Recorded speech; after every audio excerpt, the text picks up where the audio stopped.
school is the best school in the city. My school feels like a happy second home every day. My school builds my confidence to achieve big goals and crack NEET IIT. My school helps me discover my talent beyond books. My school teaches me to be disciplined, brave, and never give up. My school builds skills today so I can lead tomorrow. My school is growing faster than ever. Our new location, Ainavaram, Tambaram, Bengaluru, Tirupati, Velamal Nexus. Andhra Pradesh Yadav సంఘం రాష్ట్ర కార్యదర్శిగా తుంటి సదా యాదవ్ నియమిస్తున్నట్లు ఆ సంఘం అధ్యక్షుడు కొర్రా శ్రీనివాస్ యాదవ్ నియామక పత్రాన్ని తిరుపతి ప్రెస్ క్లబ్లో అందజేశారు. తిరుపతి ప్రెస్ క్లబ్ వేదికగా జరిగిన మీడియా సమావేశంలో కొర్రా శ్రీనివాస్ యాదవ్ మీడియాతో మాట్లాడుతూ రాష్ట్రంలో యాదవుల పట్ల ప్రభుత్వాలు నిర్లక్ష్య ధోరణి ప్రదర్శించడమే కాకుండా రావాల్సిన పథకాలు బినామీ పేర్లతో పక్కదారి పట్టిస్తున్నారన్నారు. రాష్ట్ర బడ్జెట్ 2 లక్షల కోట్లు ఉంటే జనాభా దామాషా ప్రకారం 6,000 కోట్లు యాదవులకు కేటాయించాలని డిమాండ్ చేశారు. అనంతరం తుంటి సుధా యాదవ్ మాట్లాడుతూ తనను నమ్మి రాష్ట్ర కార్యవర్గంలో చోటు కల్పించిన కొర్రా శ్రీనివాస్ యాదవ్కు కృతజ్ఞతలు తెలిపారు. యాదవుల సమస్యల పరిష్కార దిశగా తన అడుగులుంటుందని సుధా యాదవ్ పేర్కొన్నారు. ఈ కార్యక్రమంలో యాదవ్ సంఘం నాయకులు చిన్ని యాదవ్, సురేష్ యాదవ్, సీను యాదవ్, కృష్ణ యాదవ్, హరి యాదవ్, సునీల్ యాదవ్, ఇతర యాదవ్ సంఘం సభ్యులు పాల్గొన్నారు. ఇక్కడికి విచ్చేసిన ప్రింట్ మీడియా, ఎలక్ట్రానిక్ మీడియా పెద్దలకు, మిత్రులకు అందరికీ నమస్కారం. నా పేరు కొర్రా శ్రీనివాస్ యాదవ్. నేను ఆంధ్రప్రదేశ్ యాదవ్ సంఘం రాష్ట్ర అధ్యక్షుడిని. నా పేరు కొర్రా శ్రీనివాస్ యాదవ్. కొర్రా శ్రీనివాస్ యాదవ్. నేను ఆంధ్రప్రదేశ్ యాదవ్ సంఘం రాష్ట్ర అధ్యక్షుడిని. ఈ సమావేశం యొక్క ముఖ్య ఉద్దేశం ఆంధ్రప్రదేశ్ యాదవ్ సంఘంలో రాష్ట్ర కార్యదర్శిగా నా తమ్ముడు సుధాకర్ యాదవ్ను ఎంపిక చేయడం జరిగింది. గత వారంలో విజయవాడలో జరిగినటువంటి రాష్ట్ర కార్యవర్గ సమావేశంలో ఈ ఎంపిక చేయడం జరిగింది. సుధాకర్ యాదవ్ స్థానికుడు, తిరుపతికి చెందిన వ్యక్తి కనుక ఇక్కడ ప్రెస్ మీట్ పెట్టి దాన్ని అనౌన్స్ చేయడం జరుగుతూ ఉంది. సుధాకర్ యాదవ్ తిరుపతి వ్యక్తి. ఇతన్ని ఆంధ్రప్రదేశ్ యాదవ్ సంఘం రాష్ట్ర కార్యదర్శిగా ఎంపిక చేయడం జరిగింది. అదేవిధంగా ఒకసారి ఆదిదేవ సమతాగమ పూజిత యాదవ కుల మోహన రూప వేదోద్ధర శ్రీ వెంకట నాయక నాదప్రియతే నమో నమః. యాదవ కుల మోహన రూప ఇది తిరుమలలో ఉన్నటువంటి శాసనం. ఇది మేము రాసుకున్నటువంటి శాసనం కాదు. అన్నమాచార్యులు వెంకటేశ్వర స్వామి వారు యాదవ కుల మోహన రూపుడు అని అన్నమాచార్యుల వారు రాసింది. మేము రాసుకున్నటువంటి శాసనం కాదు. ఆదిదేవ సకలాగమ పూజిత యాదవ కుల మోహన రూప వేదోద్ధర శ్రీ వెంకట నాయక నాదప్రియతే నమో నమః. యాదవ కుల మోహన రూప మేము రాసుకుంది కాదండి. అన్నమాచార్యుల వారు శ్రీ వెంకటేశ్వర స్వామి గురించి రాసినటువంటిది. ఇప్పటికీ కూడా ఇది శాసనంలో తిరుమలలో ఉందండి. సో అటువంటి చరిత్ర కలిగినటువంటి యాదవ జాతిలో పుట్టడం యాదవులుగా మేమందరం అదృష్టవంతులుగా భావిస్తూ ఉన్నాం. అదేవిధంగా ఈ రాష్ట్రంలో అత్యధిక జనాభా ఉన్నటువంటి యాదవ జాతికి ఈ రాష్ట్రంలో ఏ పార్టీ అధికారంలో ఉన్నా కూడా విద్య, ఉద్యోగ, వ్యాపార, రాజకీయ రంగాల్లో యాదవ జాతి అణగదొక్కబడతా ఉంది. మా యొక్క జనాభా దామాషా ప్రకారం మాకు రావలసినటువంటి పదవులు కానివ్వండి, నిధులు కానివ్వండి యాదవ జాతికి అందడం లేదు. ఒక ఉదాహరణ చెప్తానండి. రాష్ట్ర విభజన జరిగిన తర్వాత ఇప్పటివరకు ఏర్పడినటువంటి 3 ప్రభుత్వాలు కూడా యాదవ కార్పొరేషన్ని ఏర్పాటు చేశాయి. విభజన తర్వాత ఫస్ట్ ఏర్పడినటువంటి చంద్రబాబు నాయుడు గారు యాదవ కార్పొరేషన్ ఏర్పాటు చేశారు. కానీ యాదవ కార్పొరేషన్కి ₹1 నిధులు ఇవ్వాల. తర్వాత వచ్చినటువంటి వైఎస్ఆర్ ప్రభుత్వం యాదవ కార్పొరేషన్ ఏర్పాటు చేసింది. చైర్మన్ వేశారు, ఆఫీస్ పెట్టారు గొల్లపూడిలో. కానీ ₹1 నిధులు ఇవ్వాల. ఇప్పుడున్నటువంటి కూటమి ప్రభుత్వం కూడా యాదవ కార్పొరేషన్ ఉంది, చైర్మన్ ఆఫీసులు ఉన్నాయి. కానీ ఈ రోజుకు కూడా యాదవ కార్పొరేషన్కి కూటమి ప్రభుత్వం ₹1 నిధులు కూడా కేటాయించకపోవటం దురదృష్టకరమైనటువంటి అంశం.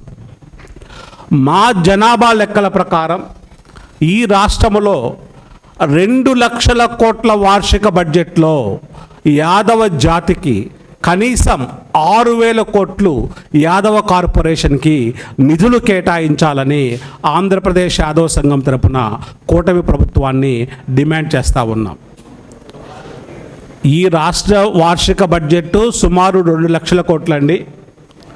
మా జనాభా దామాషా ప్రకారం ఈ రాష్ట్రంలో యాదవ జాతికి యాదవ కార్పొరేషన్కు 6,000 కోట్ల రూపాయలు నిధులు కేటాయించాలని ఆంధ్రప్రదేశ్ యాదవ సంఘం తరపున డిమాండ్ చేస్తూ ఉన్నామండి. అదేవిధంగా అన్ని ప్రభుత్వాలు కూడా ఎన్నికలకు ముందు మా గవర్నమెంట్ వస్తే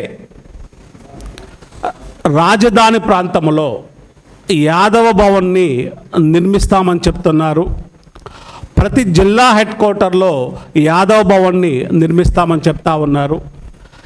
ఈ రోజుకు కూడా అమరావతి రాజధాని ప్రాంతంలో యాదవ భవన్కి స్థలం కేటాయించడం కానీ నిధులు కేటాయించడం కానీ జరగనే లేదు.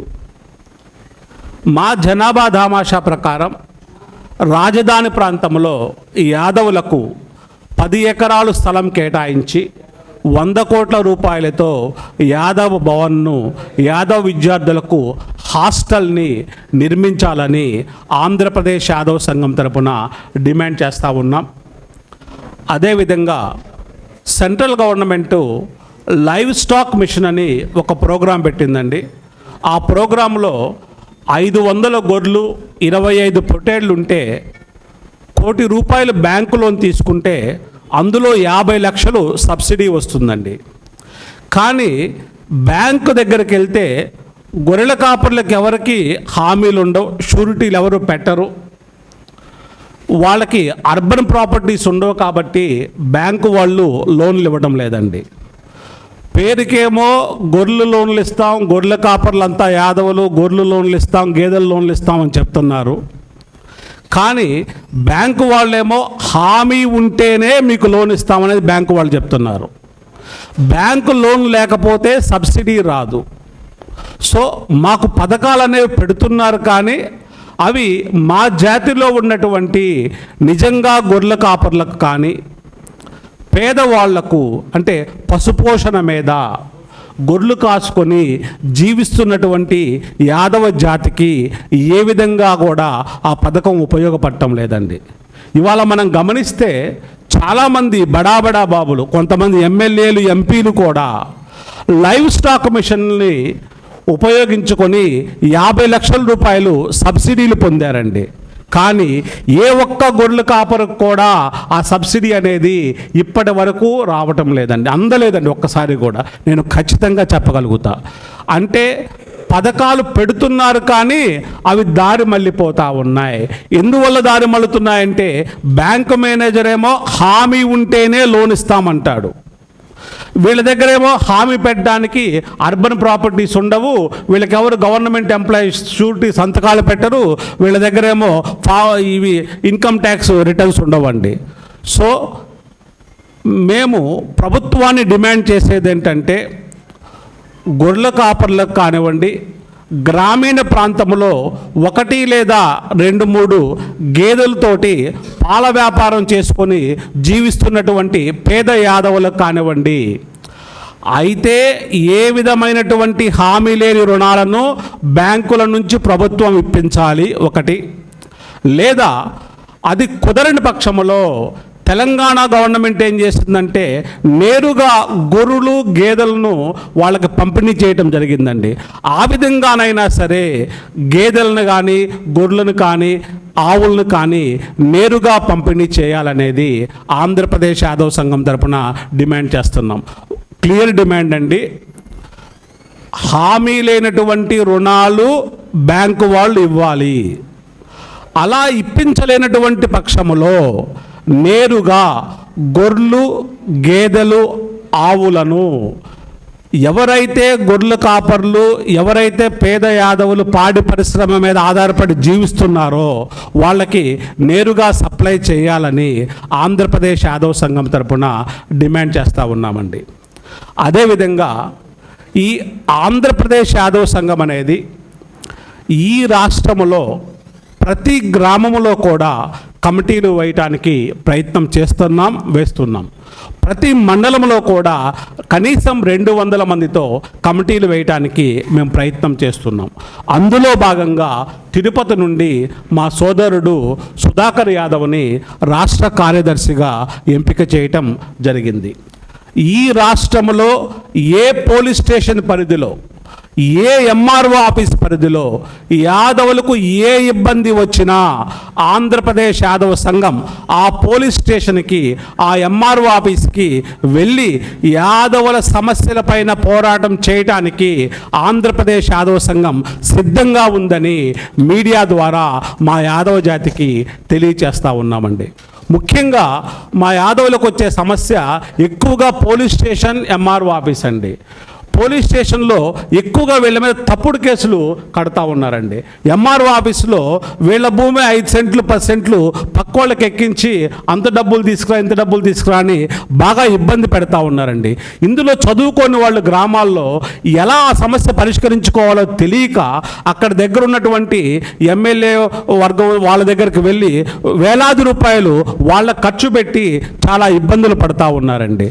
సో ఈ రాష్ట్రంలో ఏ మండలంలోనైనా, ఏ గ్రామంలోనైనా 175 నియోజకవర్గాల్లో ఎక్కడైనా సరే యాదవ కుటుంబ సభ్యులకు ఏ పోలీస్ స్టేషన్ పరిధిలో, ఏ ఎంఆర్ఓ ఆఫీస్ పరిధిలో ఏ చిన్న ఇబ్బంది వచ్చినా సరే వాళ్ళ సమస్య పైన పోరాటం చేయడానికి ఆంధ్రప్రదేశ్ యాదవ సంఘం సిద్ధంగా ఉందని మీడియా మిత్రుల ద్వారా యాదవ సమాజానికి భరోసా ఇవ్వడానికి ఆంధ్రప్రదేశ్ యాదవ సంఘం ప్రయత్నం చేస్తుందండి.